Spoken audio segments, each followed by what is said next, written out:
Bonjour à tous. Bon, je vais finaliser le tuto sur la poulie embrayage, hein. Alors bon, le premier but, c'était déjà de faire une poulie embrayage pas trop chère.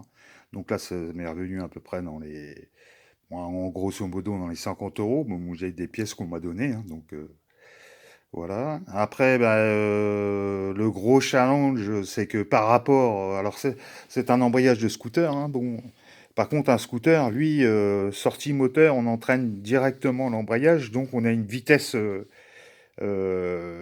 supérieure, puisque après l'embrayage sur le scooter, il y a la démultiplication qui est derrière.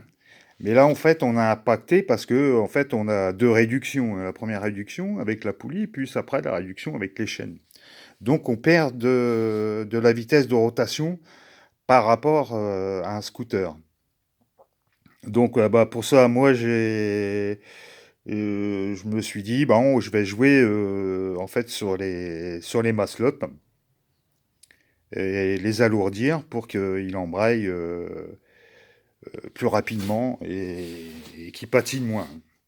Donc là, bon, si vous regardez bien, il a chauffé un petit peu, mais ça, je vous expliquerai dans la deuxième petite partie. Pourquoi?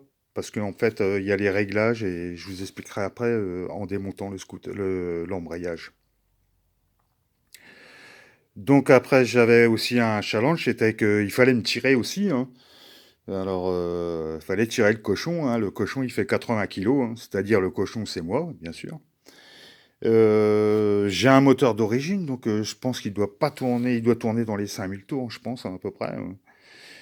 Et puis voilà, et puis bah, je vous reprends après. Je vais démonter pour vous expliquer à peu près enfin, tout ce que j'ai fait.